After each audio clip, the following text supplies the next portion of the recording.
Elle avait eu, comme une autre, son histoire d'amour.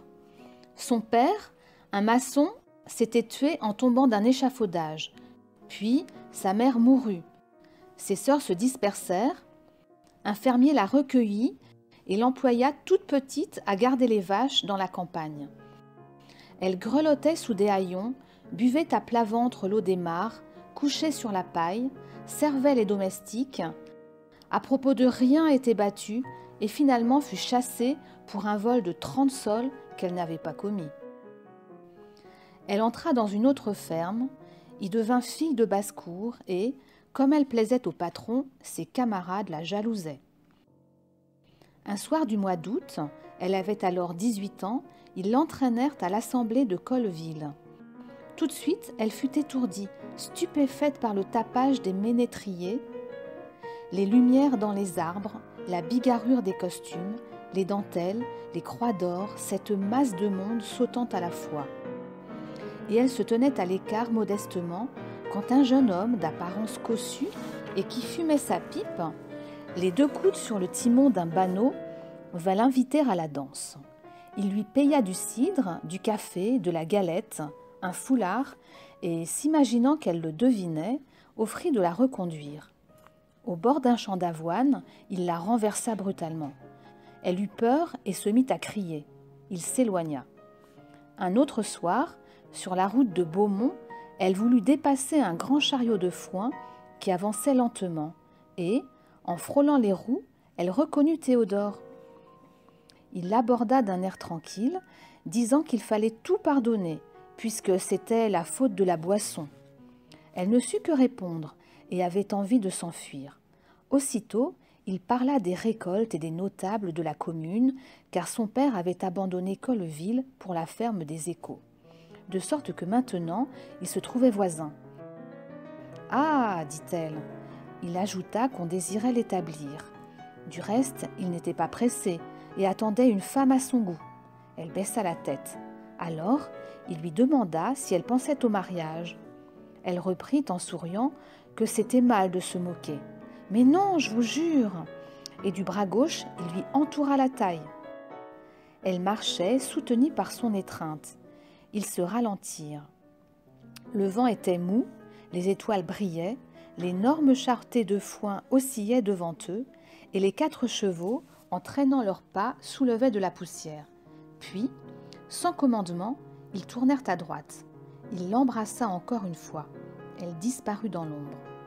Théodore, la semaine suivante, en obtint des rendez-vous. Ils se rencontraient au fond des cours, derrière un mur, sous un arbre isolé. Elle n'était pas innocente à la manière des demoiselles. Les animaux l'avaient instruite, mais la raison et l'instinct de l'honneur l'empêchèrent de faillir. Cette résistance exaspéra l'amour de Théodore, si bien que, pour le satisfaire, ou naïvement peut-être, il proposa de l'épouser. Elle hésitait à le croire. Il fit de grands serments. Bientôt, il avoua quelque chose de fâcheux. Ses parents, l'année dernière, lui avaient acheté un homme, un remplaçant pour servir dans l'armée à sa place. Mais, d'un jour à l'autre, on pouvait le reprendre. L'idée de servir l'effrayait. Cette couardise fut pour Félicité une preuve de tendresse. La sienne en redoubla. Elle s'échappait la nuit et, parvenue au rendez-vous, Théodore la torturait avec ses inquiétudes et ses instances.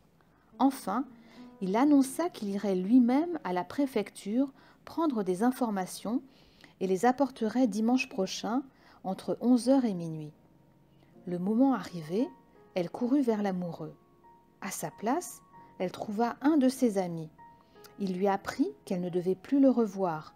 Pour se garantir de la conscription, Théodore avait épousé une vieille femme très riche, Madame Lehousset de Touques. Ce fut un chagrin désordonné. Elle se jeta par terre, poussa des cris, appela le bon Dieu et gémit toute seule dans la campagne jusqu'au soleil levant.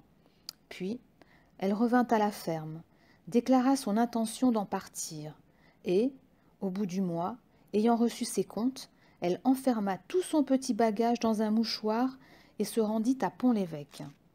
Devant l'auberge, elle questionna une bourgeoise en capeline de veuve et qui précisément cherchait une cuisinière. La jeune fille ne savait pas grand-chose, mais paraissait avoir tant de bonne volonté et si peu d'exigence que madame Aubin finit par dire « Soit, je vous accepte ». Félicité, un quart d'heure après, était installée chez elle. D'abord, elle y vécut dans une sorte de tremblement que lui causait le genre de la maison et le souvenir de monsieur planant sur tout. Paul et Virginie, l'un âgé de 7 ans, l'autre de 4 à peine, lui semblaient formés d'une matière précieuse. Elle les portait sur son dos comme un cheval, et madame Aubin lui défendit de les baiser à chaque minute, ce qui la mortifia. Cependant, elle se trouvait heureuse. La douceur du milieu avait fondu sa tristesse.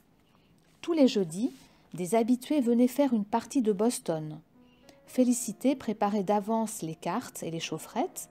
Ils arrivaient à 8 heures bien juste et se retiraient avant le coup de 11. Chaque lundi matin, le brocanteur qui logeait sous l'allée étalait par terre ses ferrailles. Puis, la ville se remplissait d'un bourdonnement de voix où se mêlaient des hennissements de chevaux, des bêlements d'agneaux, des grognements de cochons, avec le bruit sec des carrioles dans la rue. Vers midi, au plus fort du marché, on voyait paraître sur le seuil un vieux paysan de haute taille, la casquette en arrière, le nez crochu, et qui était Robelin, le fermier de Géfos. Peu de temps après, c'était Liébard, le fermier de Touques, petit, rouge, obèse, portant une veste grise et des housseaux armés d'éperons. Tous deux offraient à leurs propriétaires des poules ou des fromages. Félicité, invariablement, déjouait leurs astuces, et ils s'en allaient pleins de considération pour elle. À des époques indéterminées, madame Aubin recevait la visite du marquis de Grémanville, un de ses oncles, ruiné par la crapule et vivant à Falaise sur le dernier lopin de ses terres. Il se présentait toujours à l'heure du déjeuner, avec un affreux caniche dont les pattes salissaient tous les meubles. Malgré ses efforts pour paraître gentilhomme, jusqu'à soulever son chapeau chaque fois qu'il disait « Feu mon père », l'habitude l'entraînant, il se versait à boire coup sur coup et lâchait des gaillardises. Félicité le poussait dehors poliment. « Vous en avez assez, monsieur de Grémanville. À une autre fois », et elle refermait la porte. Elle l'ouvrait avec plaisir devant monsieur Bourret, ancien avoué. Sa cravate blanche et sa calvitie, le jabot de sa chemise, son ample redingote brune, sa façon de priser en arrondissant le bras, tout son individu lui produisait ce trouble où nous jette le spectacle des hommes extraordinaires. Comme il gérait les propriétés de madame, il s'enfermait avec elle pendant des heures dans le cabinet de monsieur et craignait toujours de se compromettre. Respectait infiniment la magistrature, avait des prétentions au latin. Pour instruire les enfants d'une manière agréable, il leur fit cadeau d'une géographie en estampes. Elle représentait différentes scènes du monde, des anthropophages coiffés de plumes, un singe enlevant une demoiselle, des bédouins dans le désert, une baleine qu'on harponnait. Paul donna l'explication de ces gravures à Félicité. Ce fut même toute son éducation littéraire. Celle des enfants était faite par Guyot, un pauvre diable employé à la mairie, fameux pour sa belle main et qui repassait son canif sur sa botte.